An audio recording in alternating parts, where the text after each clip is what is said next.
നിനക്ക് സംസാരിക്കാൻ പറ്റുന്നില്ലേ മേഘ? ഇവന്റെ സംസാരശേഷി പോയോ?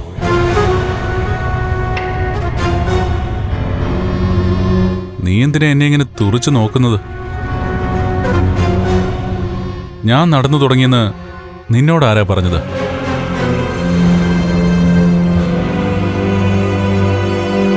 ആരെങ്കിലും പറയാതെ നീ അറിയില്ലല്ലോ.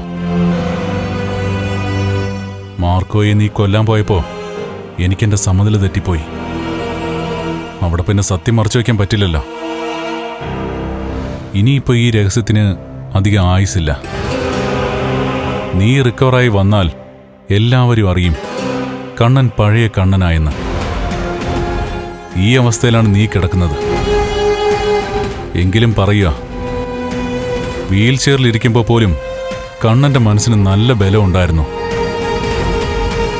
ഇപ്പോ എനിക്ക് മറ്റുള്ളവരെ പോലെ നടക്കാൻ കഴിയുന്നുണ്ട്. അതുകൊണ്ട് ഇനി പെട്ടെന്ന് വീഴില്ല.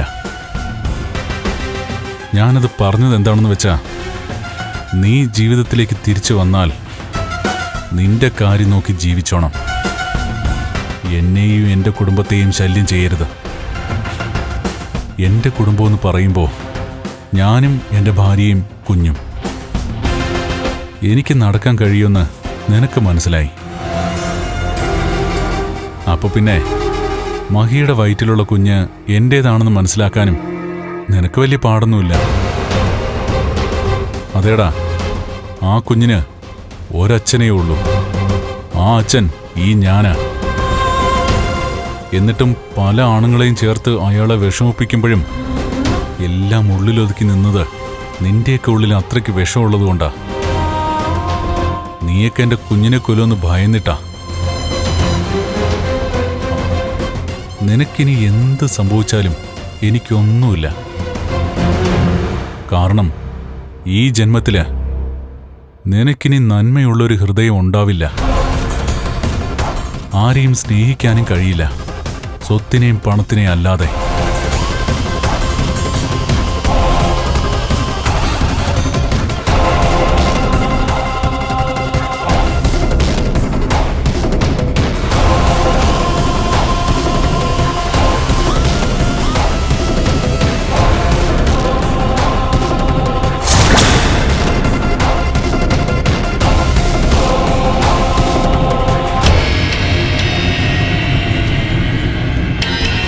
തലയ്ക്കാണ് പാറക്കല്ല് വീണത്. അതുകൊണ്ട് തലയിലെ പല വെയിനുകളും പൊട്ടിപ്പോയിരിക്കുക. തലച്ചോറിന് വരെ ക്ഷതം തട്ടിയിട്ടുണ്ട്. ഒരു മേജർ സർജറി വേണ്ടിവരും. എന്നാലും അയാൾ പഴയതുപോലെയാകാൻ സാധ്യത കുറവാ. ഞാൻ ചെന്നപ്പോൾ മേഘന് ബോധമുണ്ടായിരുന്നു, പക്ഷേ ഒന്നും സംസാരിച്ചില്ല. അയാൾക്ക് സംസാരിക്കാൻ കഴിയില്ല. അയാളിപ്പോൾ കോമാ സ്റ്റേജില്ല. ഈ ഡെഡ് ബോഡി കണക്കെ കിടക്കാന്നൊക്കെ പറയില്ലേ, ആ ഒരവസ്ഥയിലാണ്.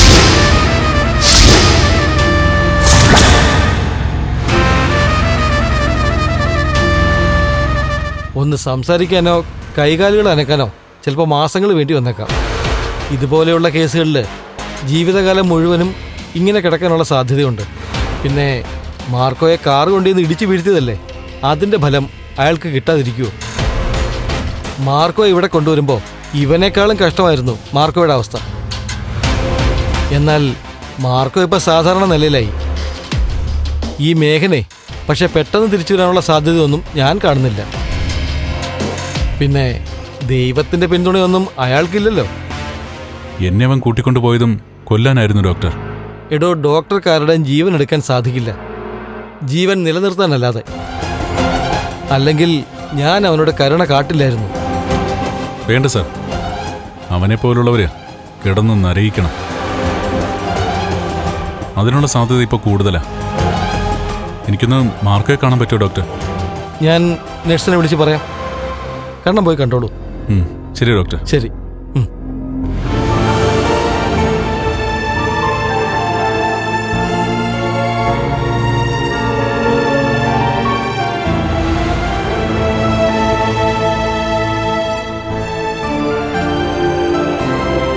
അത് നന്നായി സാറേ, അവൻ കോമയിലായത്.